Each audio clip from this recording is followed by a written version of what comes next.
Assalamualaikum warahmatullahi wabarakatuh. Ya, masih dalam fi sahih Muslim, anna Aisyah ta'idhan annaha qalat. Kaifa. Nah, ini sekaligus pembelajaran ya, bahwa Siti Aisyah itu pernah bertanya kepada Rasulullah ya. Anna Aisyah ta'idhan, dari Siti Aisyah juga, annaha qalat, sesungguhnya Aisyah iku qalat, mengatakan, kaifa aqulu ya Rasulullah, kaifa halika ya apa aqulu maca sapa ingsun ya Rasulullah, takni fi ziaratil kubur ya, bagaimana ya Rasulullah kalau saya, kata Siti Aisyah, yang berziarah kubur, apa yang harus saya sampaikan? Qala, ngendika sapa Kanjeng Nabi, quli, ngucap sira wadon, assalamu ala ahli diyari minal mu'minina wal muslimin wa yarhamullahul mustaqdimina minkum wa minna wal mustakhirin wa inna insyaallah bikum lahikun. Jadi kalau melihat konteks hadis ini Sahih Muslim loh ya. Konteks ini berarti perempuan itu boleh ziarah kubur. Ya. Perempuan boleh ziarah kubur karena apa? Siti Aisyah, istri Nabi kita Muhammad SAW, pernah bertanya kepada Rasulullah yang mengatakan, Aisyah mengatakan, bagaimana ya Rasul ketika aku berziarah kubur, apa yang saya baca? Kemudian Rasulullah menjawab, assalamu ala ahli diyar. Assalamu utawi keselamatan iku ala ahli diyar, untuk orang-orang yang telah meninggal dunia atau untuk ahli kubur. Wa yarhamu lan muga-muga melasi, memberikan rahmat sapa Allah Gusti Allah al mustaqdimina maring wong sing wis dingini, orang yang telah meninggal lebih awal, minkum dari kalian semua, wa minna lan saking kita, wal mustakhirina orang-orang yang akan meninggal belakangan. Jadi ini menjadi salah satu dalil yang bisa dipakai bahwa orang perempuan boleh berziarah.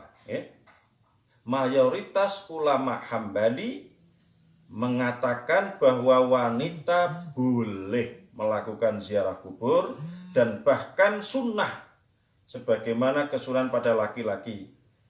Perkhilafan ini semua dari memahami hadis ya. Para ulama berselisih ini karena memahami teks redaksi hadis kuntu nahaitukum an ziyaratil kubur fazuruha, itu ternyata memunculkan khilafiyah ya.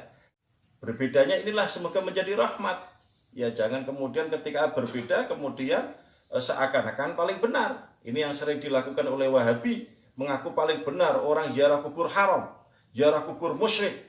Ya karena dia nggak ngerti ya tuduhannya terhadap apa yang dilakukan oleh Mas Maman, dilakukan oleh Mas Agus Musadat ketika ziarah ke Wali Songo, dikira itu apa kita lakukan, apa kita datang ke ziarah Wali Songo.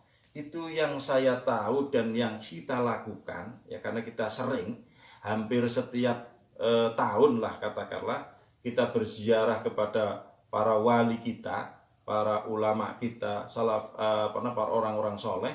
Yang kita lakukan adalah kita mengirim doa ya, disebut dengan tahlilan. Apa itu tahlilan? Rangkaian doa-doa ya, rangkaian doa-doa diawali dengan membaca kul huwallahu ahad 3 kali, dibaca kul a'udzu birabbil falaq 3 kali, membaca kul a'udzu birabbin nas 3 kali, kemudian membaca surat Al-Fatihah ya. Ini ayat Al-Qur'an yang dibaca ya, ini dibacakan, kemudian disambung dengan ayat kursi, kemudian disambung dengan tasbih subhanallah subhanallah, kemudian dilanjutkan dengan la ilaha illallah ya, kemudian diakhiri dengan doa Allahumma taqabbal wa authil thawaba ma qara'nahu minal fatihati ya.